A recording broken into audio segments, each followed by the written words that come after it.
What's up, guys? Obviously, it's Captain Obvious, and welcome to the Armory. In today's episode, I will be reviewing the G36C carbine. Before I continue with today's video, I just want to let you guys know that the Armory will be released on Thursdays and Saturdays now. So we'll be looking forward to that on those days from now on. This weapon is unlocked at 110,000 engineer score. To begin with, let's go over the statistics for the G36C. Its damage is 25 to 14.3 with a drop-off beginning at 8 meters and ending at 50 meters. Shots to kill in core mode are 4 to 7, and in hardcore mode that drops down to 3 to 5.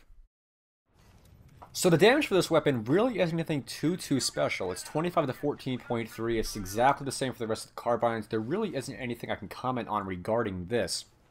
The only things I can say about it is headshots, like usual, double your damage, so you get a lot more faster time to kill on that. We'll talk about this later, but the time to kill on the G36C is kind of average. It has an average fire rate, same damage, so it isn't exactly something too special. It's not as high as like the TAR 21 or something like that, but it still has a nice rate of fire, and it's a good all-around weapon, very versatile in terms of its damage and time to kill. But we'll talk about that in a little bit. So just all you guys have to know is that the damage is just standard, nothing special in that category at all. The rate of fire is 750 rounds per minute. Muzzle velocity is 500 meters per second. Maximum range is 750 meters. You can fire this weapon in fully automatic, semi-automatic mode, and 2-shot burst mode. Its suppressive effect is 7.0%.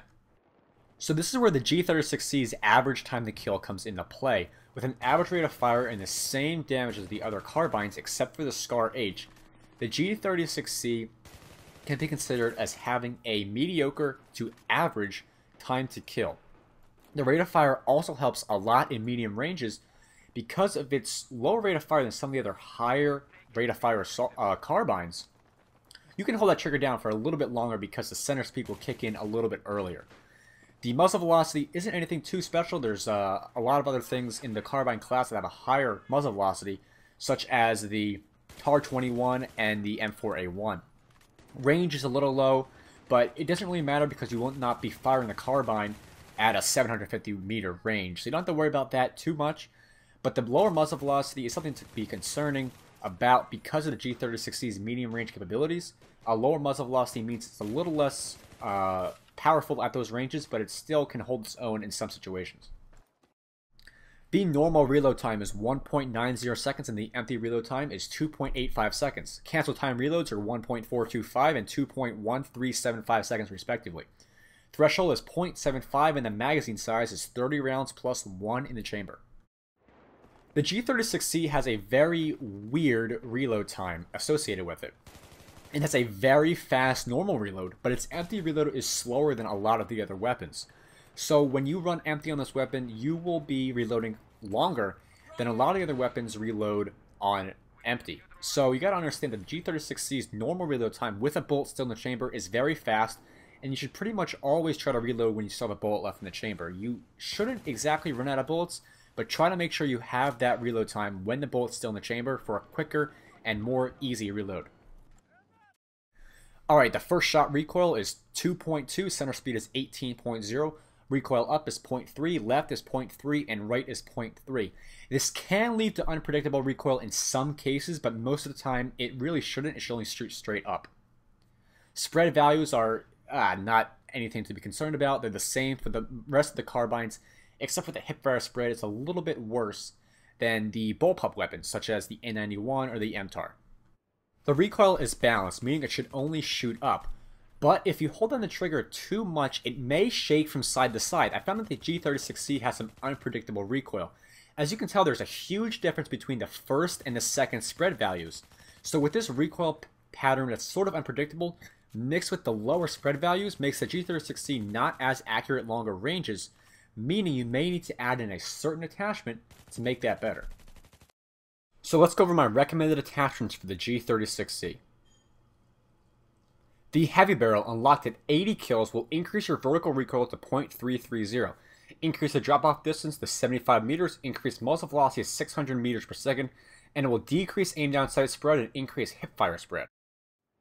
The heavy barrel is one of those attachments for this weapon that I could not recommend any more to you guys. It is a great option for the weapon because of its already lacking spread. Now what I mean by that is not its statistical spread values, it's spread mixed with recoil.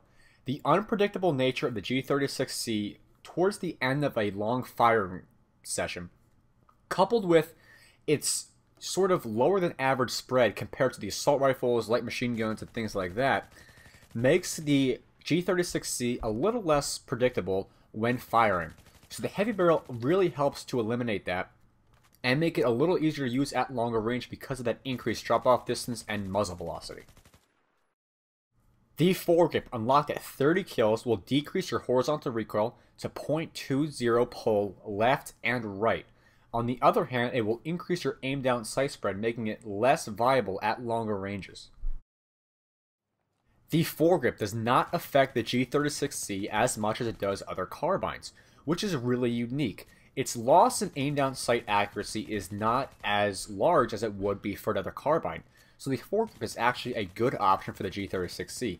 It's not as important, however, because the balanced recoil on the left and right isn't too bad, but like I said, it's still unpredictable, so it can help you sometimes. The laser sight is one of those attachments I have to recommend to you guys every single time for a carbine because of their very low default hipfire spread. The laser sight will make it even better. It's a nice decrease in spread for the G36C and it helps out a lot in closer ranges.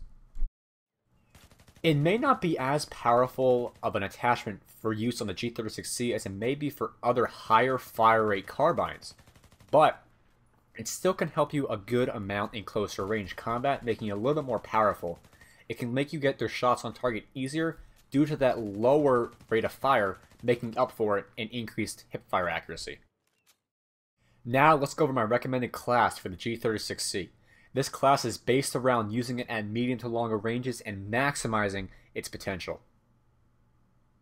The holographic sight provides a nice zoom level over the default iron sights. At a 1.5 times zoom, it's a little easier to aim at medium ranges.